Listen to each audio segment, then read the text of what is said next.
پر ہم نے توکل کرنا ہے وہ یہ ہے کہ اللہ کا ہر فیصلہ، ہر شریعت کا فیصلہ، ہر حکم سب سے بیسٹ ہے، اس سے اوپر کچھ بھی نہیں ہے۔ اسلام پوری ہیومینٹی کے لیے سلوشن ہے۔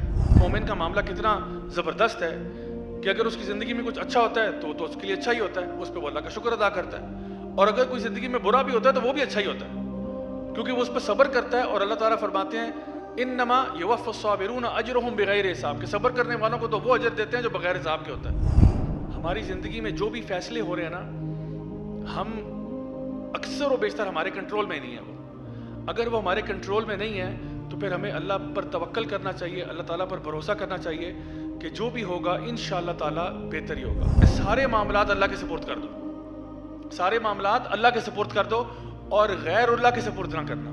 ہمارے یہاں پہ کئی لوگ، آپ کو پتہ ہی ہے، اللہ کو چھوڑ کے نا غیر اللہ کی طرف چلے جاتے ہیں، چاہے وہ کوئی چیز باندھنی ہو یا کرنی ہو یا کچھ پہننا ہو یا کرنا ہو۔ ہم اللہ سے دعا کرتے ہیں نا، اللہ دعا قبول کرتا ہے، بڑی خوشی ہوتی ہے، اور جب دعا قبول نہیں ہوتی تو زیادہ خوشی ہوتی ہے کہ پہلے جو ہم نے مانگا تھا وہ ہماری مرضی تھی، اور اب جو ہوگا وہ اللہ کی مرضی سے ہوگا، اور اللہ کی مرضی ہماری مرضی سے بہتر ہے۔ ایک اچھا مسلمان جو ہے، اس کا یہ مطلب نہیں ہے کہ زندگی میں سے مشکلیں پریشانیاں ختم ہو جاتی ہیں، ایسا نہیں ہوتا، صرف وہ مشکلوں اور پریشانیوں کے اوپر مسکرانا سیکھ جاتا ہے کہ میرے ساتھ اللہ ہے نا، ٹینشن کوئی نہیں۔ ایک تو شریعت کو مانو نا کہ شریعت کا ہر فیصلہ میرے لیے سب سے بیسٹ ہے، چاہے آپ کو سمجھ میں آ رہا ہے یا نہیں آ رہا۔ نہیں یار، میں سود کیسے نہ لوں جبکہ مجھے فائدہ نظر آ رہا ہے، اللہ کہہ رہا ہے یہ اللہ اس کے رسول سے جنگ ہے، اللہ صحیح کہہ رہا ہے، تم غلط کہہ رہے ہو۔ آپ کہتے ہو میں 5 وقت کی نماز کیسے پڑھوں یار، میں تو بزی انسان ہوں، میں تو دفتر جانا ہوتا ہے، میں تو آفس جانا ہوتا ہے، میں نے تو اسکول جانا ہوتا ہے، میرے پاس تو ٹائم نہیں ہوتا۔ اللہ کہہ رہے ہیں 5 وقت کی نماز پڑھو، تمہارے لیے اچھی ہے، اور تمہارے لیے نہ پڑھنا بری چیز ہے تمہارے لیے۔ شاید تمہیں اتنی عقل ہوتی نا تو تمہیں بات سمجھ میں بھی آتی، لیکن اسی لیے اللہ تعالیٰ حکم دے رہا ہے کہ اب یہ کرو۔ آپ کے نہیں، رمضان کے روزے بہت مشکل ہیں، کیونکہ ابھی دیکھو نا، اسکول بھی ہے، اب آفس بھی ہے، یار سے میں میرا ٹریولنگ ہوتی ہے، فلانا ہوتا ہے، یہ وہ۔ اللہ تعالیٰ کہہ رہے ہیں رمضان کے روزے رکھو، ہاں اس میں شرائط ہے، اگر بیمار ہے، مسافر ہے، ٹھیک ہے، اس کو رخصت ہے، اس کے علاوہ رکھو روزے۔ اب بندہ چون چنا کرے، نہیں ایکچولی آج کل کے حالات واقعات چھوڑو پرے، اللہ جو کہہ رہا ہے وہ ٹھیک کہہ رہا ہے، آپ غلط کہہ رہے ہو۔ ہر شریعت کا فیصلہ بہترین۔ اللہ تعالیٰ فرما رہے ہیں کہ جس طرح کوئی بندہ قتل کرتا ہے اور اس کو قتل کے بدلے قتل کیا جاتا ہے، اس میں اللہ تعالیٰ فرما رہے ہیں زندگی ہے۔ ہم کہتے ہیں نہیں ایک بندہ مرا تو دوسرا بھی مار دیں یار، اس کو جیل میں نہ بھیج دیں۔ اللہ کہہ رہے ہیں جب تک یہ اس کا قتل کا بدلہ قتل نہیں کرو گے، معاشرے کے اندر مزید قتل ہوں گے۔ زندگی تمہیں تب ملے گی جب تم اللہ کے بتائے ہوئے قانون پر چلو گے۔ تو پہلی بات جس پر ہم نے توکل کرنا ہے وہ یہ ہے کہ اللہ کا ہر فیصلہ، ہر شریعت کا فیصلہ، ہر حکم سب سے بیسٹ ہے، اس سے اوپر کچھ بھی نہیں ہے۔ اسلام پوری ہیومینٹی کے لیے سلوشن ہے، پوری انسانیت کے لیے سلوشن ہے۔ چاہے کوئی جو مرضی فلسفی گھڑے، یہ ہو گیا وہ ہو گیا، ہم آپ کو لبرلزم دیتے ہیں، ہم سیکولرزم دیتے ہیں، سب فضول چیزیں ہیں۔ اصل چیز وہی ہے جو اللہ کا دین ہے، نمبر 1۔ نمبر 2، جو بھی فیصلہ تمہاری زندگی میں ہو رہا ہے نا، وہ آپ کے لیے بہتر ہی ہوا ہے۔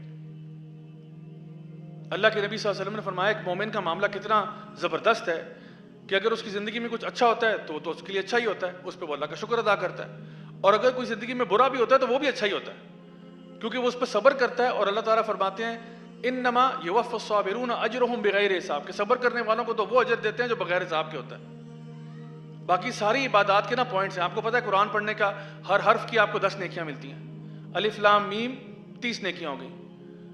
اسی طرح سے آپ جب اللہ کی راہ میں خرچ کرتے ہو، ایک کے بدلے میں اللہ 700 ٹائمز دیتا ہے۔ اللہ تعالیٰ قرآن میں فرماتے ہیں ایک چھلی کا دانہ جو خرچ کرتا ہے اس کو ہم 7 چھلیوں کے برابر دیتے ہیں، ہر چھلی پر 100 دانے ہیں، تو ایک کے بدلے 700 ملتا ہے۔ اسی طرح سے جب آپ مسجد چل کے جاتے ہیں، ہر قدم پر آپ کو ایک نیکی ملتی ہے اور ایک گناہ آپ کا ڈیلیٹ ہو جاتا ہے۔ جب آپ نبی کریم صلی اللہ علیہ وسلم پر درود شریف بھیجتے ہو، فرشتے آپ پر 10 گنا بھیجتے ہیں۔ یہ ساری چیزیں نا میتھمیٹکلی آپ ایکسل شیٹ بنائیں، اس پہ آپ سارا کچھ نوٹ کر سکتے ہیں۔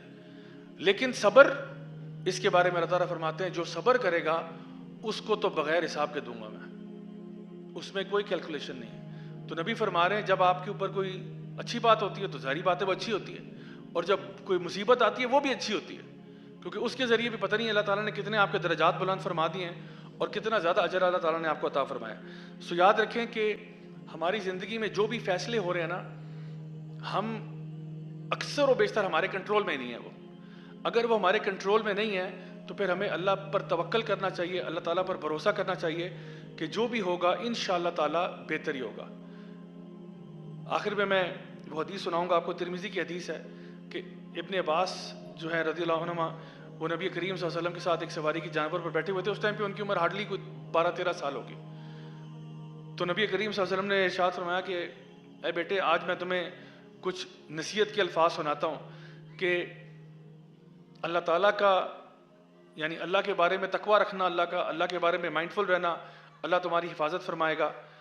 اور آپ نے فرمایا کہ اگر دنیا کی قومیں تمہارے خلاف کھڑی ہو جائیں اور تمہیں نقصان پہنچانا چاہیں، جان لو وہ تمہارا کوئی نقصان نہیں پہنچا سکتے سوائے اس کے جو اللہ تعالیٰ پہلے ہی لکھ چکے ہیں. اور اگر پوری دنیا کی قومیں اکٹھی ہو کے تمہارا کوئی فائدہ پہنچانا چاہیں، جان لو تمہیں کوئی فائدہ نہیں پہنچا سکتے سوائے اس کے جو اللہ نے پہلے ہی لکھا ہوا ہے. یعنی امیجن کریں یہ جو جملہ ہے نا، یہ فکرہ ہے، یہ ایک چھوٹے سے لڑکا ہے 12-13 سال کا، اس کو نڈر بنا دیتا ہے کہ مجھے کچھ نہیں ہو سکتا، تم میرا بال بھی بیکا نہیں کر سکتے، تم میرا بال بھی نہیں اتار سکتے اگر اللہ نہ چاہے.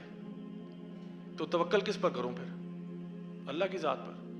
اللہ تعالیٰ، زندگی موت کس کے ہاتھ میں بھی؟ اللہ کے ہاتھ میں. عزت و ذلت بھی اللہ کے ہاتھ میں. جو تمام خیر میری زندگی میں آنی ہے وہ بھی اللہ کے ہاتھ میں. جو رزق مجھے ملے گا وہ بھی اللہ کے ہاتھ میں. تو صاف سی بات ہے، میں اللہ سے بنا کے رکھوں یا بگاڑ کے رکھوں؟ بنا کے رکھیں گے تو معاملات صحیح رہیں گے. آخر میں یہ بات کہ ہم اس توکل میں اضافہ کیسے کر سکتے ہیں، ہمارے علماء بیان کرتے ہیں کہ سب سے پہلے اس میں 4 کام ہے. توکل بڑھانے کے 4 طریقے ہیں. نمبر 1، اللہ تعالیٰ کے اسماء و صفات پر غور کرو. اللہ کے اسماء و صفات پر غور کرو کہ اللہ تعالیٰ، مثال کے طور پر جیسے میں نے آج کچھ آپ کے سامنے ذکر کیے ہیں کہ اللہ تعالیٰ السمیع ہے، البصیر ہے، العلیم ہے، الحکیم ہے، الوکیل ہے. ٹھیک ہے نا؟ جب آپ اللہ کے ناموں پر غور کرتے ہو تو آپ کو اللہ پہ اور ٹرسٹ پیدا ہوتا ہے آپ کا کہ میرا رب تو القوی ہے، سب سے زیادہ طاقتور میرا رب ہے، ذوالجلال والاکرام ہے، تو یہ تو میرا رب ہے. تو اس کی اللہ کے اسماء و صفات پہ جتنا غور کریں گے اتنا آپ کا اللہ تعالیٰ میں فیتھ جو ہے وہ اسٹرانگ ہوگا. نمبر 2 کہتے ہیں توحید پر قائم ہو جاؤ. اللہ کے ساتھ کسی کو شریک نہ کرو، خالص اللہ کے لیے عبادت کرو اپنی. تو کیا ہوگا؟ پھر توکل بھی اللہ پر ہوگا. کیونکہ اس میں ہم نے کیا پڑھا تھا، جو آخری آیت تھی سورہ توبہ کی، فَإِن تَوَلَّوْا فَقُلْ حَسْبِيَ اللَّهُ لَا إِلَٰهَ إِلَّا هُوَ. پہلے توحید، علیہ توکل، پھر توکل. تو ان کا توحید پر قائم ہو جاؤ تو توکل بھی ساتھ ساتھ آ جائے گا. توکل جو ہے نا وہ توحید کے ساتھ buy one get one free والی چیز ہے. آپ جتنا توحید میں پختہ ہوں گے توکل اتنا زیادہ آپ کو اوپر جائے گا. نمبر 3 کہتے ہیں سارے معاملات اللہ کے سپورٹ کر دو. سارے معاملات اللہ کے سپورٹ کر دو اور غیر اللہ کے سپورٹ نہ کرنا. ہمارے یہاں پہ کئی لوگ، آپ کو پتہ ہی ہے، اللہ کو چھوڑ کے نا غیر اللہ کی طرف چلے جاتے ہیں، چاہے وہ کوئی چیز باندھنی ہو یا کرنی ہو یا کچھ پہننا ہو یا کرنا ہو. کچھ لوگ جو ہیں وہ مثال کے طور پہ گاڑی کے ساتھ کوئی چیز باندھ دیں گے، گھر پہ کوئی چیز لگا دیں گے کہ جی اس پہ توکل ہو جاتا ہے پھر کہ جب تک یہ بندہ رہے گا نا انشاءاللہ ہم حفاظت میں، کوئی حفاظت میں نہیں ہے آپ جب تک کہ اللہ کے ساتھ آپ کا رشتہ تعلق نہیں ہوتا. کچھ لوگ جو ہیں وہ کسی اور چیز پر کہ جی میرا توکل بھروسہ اس پہ، یہ چیزیں شرک کی طرف لے جانے والی ہیں. تو کیا کرنا ہے آپ نے؟ سارے معاملات اللہ کے سپورٹ کر دینے ہیں. اپنا کام کرنے کے بعد اپنی طور پہ جو محنت کر سکتے ہیں وہ کریں، باقی اللہ پہ چھوڑیں اور ٹینشن فری ہو جائیں، بالکل ٹینشن فری ہو جائیں. اور چوتھی بات یہ، اللہ پر حسن ظن رکھیں، اللہ تعالیٰ پر حسن ظن رکھیں کہ ٹھیک ہے جو، اور یہ بڑا مشکل کام ہے میں بتاؤں، یعنی یہ اگر سیڑھی پہ یہ والی سیڑھی پار کر لینا سمجھیں آپ کا توکل کمپلیٹ ہو گیا. اللہ پہ حسن ظن کا مطلب یہ ہے کہ آپ کی زندگی میں کچھ برا ہوا ہے اور آپ کہتے ہو نہیں میرے رب نے اگر کیا تو پھر بہتر ہی ہوگا.